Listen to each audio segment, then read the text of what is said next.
አንድ ምድራዊ ንጉስ በፖለቲካ ሽንፈት ከሀገሩ ሲሰደድ አይተን ወይም ሰምተን እናውቃለን።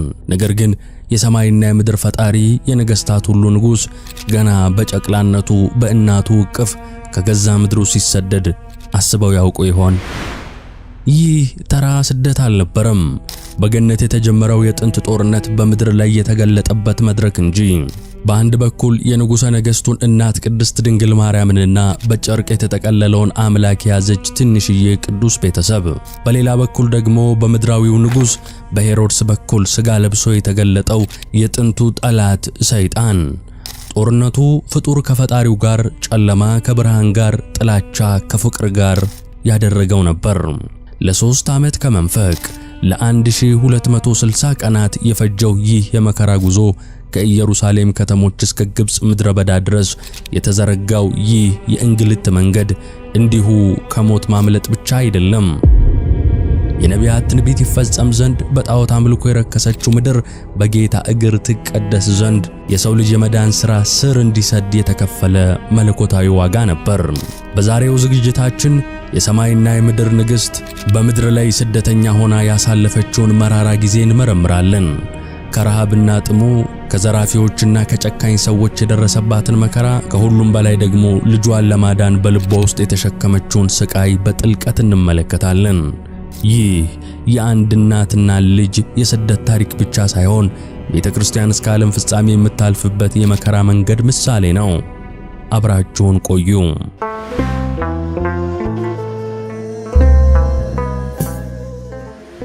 በስመ አብ ወወልድ ወመንፈስ ቅዱስ አሐዱ አምላክ አሜን። ይህንን ዝግጅት ወደ እናንተ ለማድረስ ሕይወተ ማርያም ድንግል በሚል ርዕስ በሊቀ ሊቃውንት ስምዐ ኮነ መላክ የተዘጋጀውን መጽሐፍ ተጠቅመናል። ይህ ዝግጅት ከመጽሐፉ ጥቂት ገጾችን ብቻ በመቀንጨብ የቀረበ በመሆኑ ውድ ተመልካቾቻችን መጽሐፉን ገዝታችሁ እንድታነቡ እየጋበዝን ለጸሐፊው መምህራችን ቃለ ሕይወትን ያሰማልን ለማለት እንወዳለን። 3 ዓመት ከመንፈቅ። ይህ ዘመን እመቤታችን ከኢየሩሳሌም ውጭ የኖረችበት ዘመን ነው። ጌታ በተወለደ በ2 ዓመቱ ሰብአ ሰገል በመጡበት ወራት ከሄሮድስ ቁጣ የተነሳ ድንግል ከነልጇ በከተማ መቀመጥ አልቻለችም። ሰይጣን የሰው ልጆችን የመዳን ሥራ ሲጀመር ሲመለከት ዝም አላለም። ገና ይወርዳል ይወለዳል ሲባል ትንቢቱን በመስማቱ እነ ኢሳይያስን በመጋዝ አስተርትሮ በኩላብ አሰቅሎ አስገድሎ ነበር። ሲወለድም የተወለደውን ሕፃን ማሳደድ ጀመረ። በተለይም ሊወለድ 25 ቀን ሲቀረው መላእክት የሚወለድበትን ስፍራ ቤተልሔምን ተክተው ይጠብቁ ነበርና አጋንንት በጣዖታት አድረው መመለክ ስለተሳናቸው ጣዖታቱም ወድቀው በማለቃቸው ይህንን ምልክት አድርጎ ዲያብሎስ አዳኝነቱን ጀመረ። የአባቶቻችን አዳኝ እርሱ በአምላክም ላይ ከሰው እስከ አጋንንት የክፋት ሰራዊቶችን አስከትሎ ለሰልፍ ተነሳ። አስቀድሞ በመጽሐፍ ስለዚህች ቀን የተነገረው የመጀመሪያው ትንቢታዊ ቃል በዚህ ጊዜ ተፈጸመ። በአንተና በሴቲቱ መካከል በዘርህና በዘሯም ላይ ጠላትነትን አደርጋለሁ። ይህ ቃል በገነት ውስጥ ከተነገሩ የወደፊት የሰው ሕይወት ጠቋሚ ቃላት አንዱ ሲሆን እመቤታችንና የወደቀው እባብ ተብሎ በሚጠራው ጥንተ ጠላታችን በሰራዊት አጋንንትና በጌታችን በኢየሱስ ክርስቶስ መካከል የሚደረገውን ጦርነት የሚያመለክት ቃል ነው። እግዚአብሔር የተናገረው ሊፈጸም ግድ ነውና የንጉሠ ሰማይ ወምድር እናቱ እመቤታችን ቅድስት ድንግል ማርያም የሰይጣን ውጥን ጨራሽ በሆኑ ምድራውያን ነገሥታት ከሀገር ወደ ሀገር ተሰደደች። ዓለማችን እንዲህ ናት። አመፀኞች የሚገኑባት፣ እውነት የሚሰደድባት የእሪያ አይነት ልማድ ያላት ዓለም ናት። እሪያ አብሮ የሚኖረው መልኩን ላለማየት እውነተኛ መልኩን ያሳየውን ዕንቁ ረግጦ ይሰብረዋል። ችግሩ እኮ የመልኩ ክፋት እንጂ ዕንቁማ ያለውን መልኩን ነበር ያሳየው። ዓለማችንም በኃጢአት የበለዘ ፊቷን የሚያሳዩት የእውነት መቅረዞችን እንደምንም ተሯሩጧ መርገጥ ትፈልጋለች። አሳዳ የዋጠቻቸው ብዙ ሲሆኑ በለመደችው አሁንም የዋጣትን የኃጢአት ረግረግ ሊያደርቅ የመጣውን ጌታ ለመዋጥ አፏን ከፈተች። የተከፈተ አንደበቷን ሞት እስኪዘጋው መቃብርም እስኪያትመው ድንግል ከዘንዶ ከሄሮድስ ፊት ሸሸች። ከመካከለኛው ምስራቅ ወደ ምድረ አፍሪቃ ከነ ልጇ መጣች። ከሁለቱ አገልጋዮቿ ከዮሴፍ ከሰሎሜ በቀር ከዘመዶቿ የተከተላት ማንም አልነበረም። አምላካችን ክርስቶስ ንጉሠ ነገሥት ነውና ከሦስት ነገሥታት ግብርን ተቀበለ። ይህንን ካደረገ በኋላ ነገሥታቱ ግብራቸውን አቅርበው ሲመለሱ ሰውነቱ ፍጹም እንደሆነ ለማጠየቅ እናቱ ይዛው ተሰደደች። በምድር እልፍ ሰራዊት የተከተላቸው ሦስት ነገሥታት የሰገዱለት፣ በሰማይ ስፍር ቁጥር የሌላቸው ሰራዊተ መላእክት የሚገዙለት ሲሆን እርሱ ግን ተሰደደ። እመቤታችን ከመልአከ ብስራቷ ከቅዱስ ገብርኤል በተረዳችው መሠረት ወደ ምድረ አፍሪካ ይዛው ስትመጣ ያን ጊዜ አባቶቿ ነቢያት የተናገሩት ትንቢት ተፈጸመ። ጌታ በፈጣን ደመና ተጭኖ ወደ ግብጽ ይመጣል። ትንቢተ ኢሳይያስ ምዕራፍ 19 ቁጥር 1። የነቢያት ቃል እንዲፈጸም ብቻም ሳይሆን በዓለማችን ልዩ ልዩ ክፍላት ተሰማርተው ጣዖት ያስመለኩ ኃጢአት ያሰሩ የነበሩ አጋንንት፣ ሊቃነ አጋንንት ከምድር ጨርሰው እስኪሰደዱ ጌታ ተሰደደ። እመብርሃን ድንግል በዚያ ወቅት በብዙ መንገድ ተፈተነች። የሄሮድስ ሰራዊቶች ከተማ ለከተማ ይሄዱ ጎዳናውን ይዘው ይከተሏቸው ነበርና ከዚያ ለማምለጥ ጫካ ለጫካ ይሄዱ ስለነበር በከባድ ረሃብና በታላቅ የውሃ ጥም ተፈተኑ። የእስራኤልን መና የዓለቱን ልብ አላልቶ ውሃን የሚያጠጣውን ጌታ በጀርባዋ ይዛ ተራበች፣ ተጠማች። አባቷ አዳምንና እናቷ ሔዋንን ከዘላለማዊ የነፍስ ረሃብና ጥም የሚያድነውን ጌታ ነውና የያዘችው። ተራበች፣ ተቸገረች። ከዕለታት በአንድ ቀን እንኳን ወደ መንደር ገብተው ቁራሽ እንጀራ ጥርኝ ውሃ ሲለምኑ የሚሰጣቸው አልነበረም። ዓለም ምን አላትና ሁሉን በእጁ ለያዘው ምን ትሰጠዋለች? ጌታ ራሱን እስኪሰጠን ድረስ የምንሰጠው አንዳች ነገር የሌለን ድሆች ነበርን። ባለጠጎች የሆነው ባለጠጋው ጌታ ራሱን የሰጠን ጊዜ ነው። ከረሃቡ ጋር አብሮ የማይረሳው ደግሞ በግብጽ ምድረ በዳ የተደረገው ጉዞ ነው።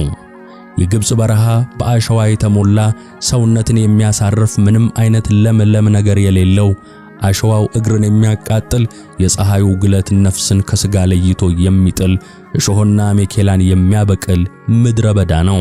ከአዳም በደል የተነሳ የረከሰችውን ምድር ሊቀድሳት የተረገመችውን ሊባርካት የመጣው ጌታ የሰውን ሕማም በስጋው መከራ ሲቀበል ዳግማዊት ሔዋንም እመቤታችንም እንደ እናቷ ሔዋን ከብርቱ እንባ ጋር መከራን ተቀበለች። ሔዋን በሕማም በምጥ እንድትወልድ ሲፈረድባት ላለቀሰችው እንባ አምሳል የሚሆን እንባ በመውለዷ ጊዜ ይህ ሁሉ ያልደረሰባት እመቤታችን አነባች። 3 ዓመት ከመንፈቅ መከራው ያልተለያት ቢሆንም በተለይ አራቱ ጽዋዕትወ መከራዎቿ ሁል ጊዜ ሲታወሱ ይኖራሉ። አንደኛ ምጽአተ ዮሳ ወልደ ዮሴፍ። ዮሳ በመጽሐፍ የጌታ ወንድሞች ተብለው አይሁድ ከዘረዘሯቸው ሰዎች አንዱ ሲሆን በማቴዎስ ወንጌል ምዕራፍ 13 ቁጥር 55 የስደቱ ታሪክ በተጀመረበት ሌሊት አብሮ ከዚህ ታሪክ ተካፋይ ነበር።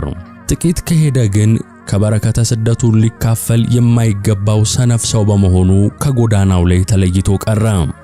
በኋላ ግን ዘመዶችህን ሊያስገድል ሄሮድስ ጭፍራ ሰደደ ሲሉ ቢሰማ እግሮቹ ለበረከት ባይሆንም ለመርገም ፈጣኖች በመሆናቸው ማንም ሳይቀድመው ለስደተኞቹ የወሬ ስንቅ ተሸክሞላቸው ሮጠ። ሲደርስ ደክመው ጥላ ስር አርፈው አገልጋዩቱ ሰሎሜ ሕፃኑ ኢየሱስ ክርስቶስን ስታጥበው ከወንዝ ዳር ነበር ያገኛቸው። ከመድረሱ ቸር ዋላችሁ ቸር አደራችሁ እንኳን አላለም። ይህን ሕፃን ልታስገድሉት ከዚህ ተቀምጣችኋል፣ ሄሮድስ ጭፍሮችን በየሀገሩ አሰማርቷል ሲል እመቤታችን ከሰሎሜ እጅ ሕፃኑን ተቀብላ ይህን ሁሉ መከራ የተቀበልኩት ላላድንህ ነው ወይ ብላ ምርር ብላ አለቀሰች። ሁለተኛ ሁለቱ ወንበዴዎች ባገኟት ጊዜ ጥጦስና ዳክርስን ያስተባበራቸው ቃል ኪዳናቸው ውንብድና ነው። ለማንም ላይራሩ ተማምለው ሥራውን ከጀመሩ ሰነባብተዋል። በጥጦስ መምህርነት በዳክርስ ተማሪነት የተጀመረው ይህ ተግባር በደሃውም በባለጠጋውም እንዲጨክኑ አድርጓቸዋል። በዚህ ወቅት ነው ድንግል ከነ ልጇ በዚህ ጫካ ያገኘቻቸው። የጠፉትን ፍለጋ የመጣው ጌታችን ግን የራሱ የሆነ ጉዳይ ነበረው። ወደዚህ በረሃ የመጣበት ከነዚህ ሽፍቶች አንዱ ከደጋጉ ቅዱሳን ከነ አብርሃም ከነ ይስሐቅ ያዕቆብ ቀድሞ ደመ ማኅተሙን ይዞ ገነት የሚገባ ነውና አስቀድሞ ይህንን የምስራች ሊነግረው ወደዚህ መጣ። ሊቀሟቸው እየተሯሯጡ ሲመጡ ሰሎሜ አስቀድማ ልብሷን ጥላ ሸሸች። የእመቤታችን መጎናጸፊያዋንና የጌታን ሰብአ ሰገል የገበሩለትን የወርቅ ጫማና ቀሚስ ነጥቀው ወሰዱ። አዳምና ሔዋን የብርሃን መጎናጸፊያቸውን ተገፈው ነበርና ለዛ ካሳ እንዲሆን ነው። እመቤታችንን ያስለቀሳት ግን የልብሱ መነጠቅ ሳይሆን ጥቂት አለፍ ብለው ነገር መጀመራቸው ነበር። እነርሱ የሚመክሩት የቀሙትን ልብሳቸውን የሚመልሱበትን መንገድ ሲሆን፣ እመቤታችን ደግሞ ሌባ አዩኝ አላዩኝ ብሎ ያገኘውን ዘርፎ ይሄዳል እንጂ እንዲህ የልብ ልብ ተሰምቶት ይቆማልን? እኚህማ ልጄን ሊገድሉት የተላኩ ይሆናሉ ስትል ስለ ልጇ ዳግመኛ አምርራ አለቀሰች። በቅዱሳት እጆቹ የተወደደ ልጇ እንባዋን ከዓይኗ እስኪጠርግላት ድረስ በተወደደ ልጇ ደረት ላይ እንባዋን አፈሰሰች። ሶስተኛ ቤተ ኮቲባ። አንዳንዱ ቤት ከሰው እስከ ሰማያዊ አምላክ የሚስተናገድበት የሰማዩ አባታችን የእግዚአብሔር ፍቃድ የሚፈጸምበት ማኅደረ እግዚአብሔር ይሆናል። አንዳንዱ ደግሞ ሰይጣን ጥላውን ይጥልበትና በረከት አልባ ሲተኙበት የማያባባ ባልና ሚስትን የማያግባባ አስቸጋሪ ይሆናል። ቤተ ኮቲባ እንዲህ ነበር። በወቅቱ ከነበሩት የምድር ባለጠጎች የአንዱ ቤት ሲሆን ከብዙ ሀብት መካከል ጥቂት ቸርነት ካልተገኘ አስቸጋሪ ነውና እመቤታችን ስመ እግዚአብሔር ጠርታ ስትለምን የተመለከተች የቤቱ ባለቤት ልብን ከመዶሻ ይልቅ የሚሰብር ጨካኝ ቃላትን ተናገረች። የሰነፍ ሰው ንግግር እንደ አሸዋ ከባድ ነው፣ እንደ ፍላጻም ተዋጊ ነው። አንቺ ሴት ደረቅ ሴት ነሽ መሰለኝ እንጂ እንዳንቺ ያለ መልከ መልካም ሴት ከመጋረጃ ይወጣ ነበርን? ስትላት አረጋዊው ዮሴፍ ተቀብሎ ለለማኝ ቢኖር ይሰጡታል፣ ባይኖር ካለው ያድርስህ ይሉታል እንጂ እንዲህ በነገር ይወጉታልን? አላት። ኮቲባ የተሰኘችው አገልጋይ ደርቡን እያናወጠች ወርዳ ዮሴፍን በጥፊ ቃታ ጌታን ከመቤታችን ጀርባ ነጥቃ ከመሬት ቀላቀለችው። ሕፃኑ ትክን ብሎ ሲያለቅስ እመቤታችንም ጩኸትና ድንጋጤ የከበበው ብርቱ ለቅሶን አለቀሰች። አራተኛ የልጇን ጫማ በወሰዱባት ጊዜ። ከነጥጦስ የተረፈው የጌታችን ጫማ ዲያብሎስ ባስቀመጣቸው የመንደር ምልምሎች ከመወሰድ አልዳነም። ነገሩ እንዲህ ነው። ከዕለታት አንድ ቀን ቁራሽ ልመና ስትሄድ የልጇን ልብስና ጫማ ከአንድ ዋሻ ውስጥ አስቀምጣ ነበር ሄደችው። ብትሄድ ሰይጣን እንደ ፈርዖን የሰውን ልብ አጽንቶት ምንም ቁራሽ ሳታገኝ ተመለሰች። እንኳን ቁራሽ እፍኝ ውሃ መስጠትንም ከለከሏት። ከዚህም ብትመለስ የልጇን ጫማ አጣች። ያን ጊዜ ጥቂትን ውሃ ለመንኩ አልሰጡኝም፣ የልጄን ጫማ ግን አስወሰድኩ ስትል አምርራ አለቀሰች። ቤተ ክርስቲያን በዚህ ዓለም ክርስቶስን ተሸክማ በስሙ ተጠርታ እስከ ዓለም ፍጻሜ የምትሰደደውን መሰደድ ድንግል ጀመረችው። በዚህም በመጻሕፍት ሁሉ ስሟ ሲጠራ እመ ሰማዕታት መዋዕያን የአሸናፊዎች ሰማዕታት እናት እየተባለች ትጠራለች። በተለይም በዘመኑ መጨረሻ ሐሳዊ መሲህ ነግሶ ቤተ ክርስቲያንን ለ42 ወራት የሚያሳድዳት መሆኑን አስቀድሞ በሄሮድስ ንግስና እመቤታችን ለ42 ወራት በመሰደዷ ነገረን። እመቤታችን የስደቷ መከራ እያንዳንዱ ቢነገር አስገራሚና አሳዛኝ ሲሆን ከ3 ዓመት ከመንፈቅ በኋላ ግንቦት 26 ቀን ተጀምሮ ህዳር 6 ቀን በድል ተጠናቀቀ። ብዙ ሕፃናትን የፈጀው ሄሮድስ ሐሳቡ ሳይሳካ ግብዓተ መሬቱ ተፈጸመ። የሕፃናቱ ጩኸት የእናቶቻቸውም ለቅሶና ዋይታ የተሰማባት ገሊላ ዛሬ ስለ ልጆቿ መጽናናትን እምቢ የምትለዋ ራሔል ሳትሆን የምታለቅስበት የንጉሥ ቤተሰቦች የለቅሶ ስፍራ ናት። የዚህ ዓለም ደስታ በፈረቃ ነውና ከ1260 ቀናት በኋላ ያዘነችው ድንግል ደስ ይላት ዘንድ በበረሃ ሳለች መከራዬን አይቶ ይረዳኝ ዘንድ ትጸንሻለሽ ብሎ ያበሰረኝ መልአክ ወዴት ነው ስትለው የነበረው መልአክ ቅዱስ ገብርኤል መጥቶ ወደ ሀገራቸው እንዲመለሱ ነገራቸው። ጌታ ጠላቶቹን መምታት የጀመረው ከሄሮድስ ጀምሮ ነው። የመጨረሻው ዲያብሎስ ነው። እንዲህ የሚመስሉ ብዙ የመዳን ተስፋዎችን የያዘው የግብጽ መልሳቸው ከዚህ በላይ የአበው ነቢያት ተስፋ ትንቢትን ፍጹም ያደረገ ቀን ነበር። በትንቢታቸው ቅዱስ መጽሐፍ ከመዘገባቸው አበይትና ደቂቅ ነቢያት ቃለ ትንቢታቸው ተናግረውት እስካልተመዘገበላቸው የቃል ነቢያት ድረስ የመመለሱን ዜና ለዓለም አውጀዋል። ከነቢያት አንዱ ልጄን ከግብጽ ጠራሁት ብሎ ስለ ግብጽ ስደተኛው ክርስቶስ በባሕሪ አባቱ ዘንድ የታሰበውን ሲገልጽ፣ ሌላው ነቢይ ደግሞ አንቺ ስላማጢስ ሆይ ተመለሺ ተመለሺ እናይሽ ዘንድ ተመለሺ ሲል ናፍቆቱን ይገልጽላታል። ከቃል ነቢያት አንዱ ስሙ ያልታወቀው ነቢይም ልጄ ናዝራዊ ይባላል ብሎ የተናገረው ሳይደርስ እንደደረሰ ሳይደረግ እንደተደረገ አድርጎ የተናገረው እንዲፈጸም ከቦታዎቹ ሁሉ ናዝሬትን መርጠው ተቀመጡ። ልብ በሉ፣ የእመቤታችን ወደ ናዝሬት መመለስ የእኛን ወደ ገነት የመመለስ ምስጢር የያዘ በመሆኑ ነው በነቢያት ሁሉ በናፍቆት ይጠበቅ የነበረው። ይህ ደግሞ የተፈጸመው ነፍሰ ገዳዩ ንጉሥ ሄሮድስ ዓለምን ተሰናብቶ ማለቂያ ወደ ሌለው የጨለማው ዓለም ከተዛወረበት በኋላ መሆኑ ከጥንት ጀምሮ በእውነት የማይቆመው ነፍሰ ገዳዩ የአባቶቻችን ከሳሽ ዲያብሎስ ከተገደለ በኋላ አማናዊው የሰው ልጆች መዳን የሚፈጸም መሆኑን አመላካች ነው። ይህንን ሁሉ ምስጢር መነጽር ሆና ያሳየችን ድንግል ማርያም በገሊላ አውራጃ በምትገኝ የዮሴፍ ደሳሳ ጎጆ ውስጥ ሆና እናታቸውን ያጡ የዮሴፍን ልጆች ጨምራ እናት ሆነቻቸው። እናት አጥቶ በሞት መዳፍ ውስጥ ለወደቀው ዓለም እናት እስክትሆን እናትነቷን በቤተ ዮሴፍ ጀመረች። ብዙ ጊዜ ሕፃኑ ልጇ ከሚያደርጋቸው ልዩ ልዩ ተአምራቶች የተነሳ የአካባቢው ሰዎች ስለ ልጇ ይከሷትና ይወቅሷት ነበር። እርሱ በመስኮት ዘልቆ ወደ ቤት በሚገባው የፀሐይ ጨረር ላይ ሲራመድ ሕፃናቱ ሲመለከቱ እንደርሱ እናደርጋለን እያሉ ከመስኮት እየወደቁ አንዳንዶቹ ሲሞቱ ከሞት የተረፉት ደግሞ ተሰበሩ።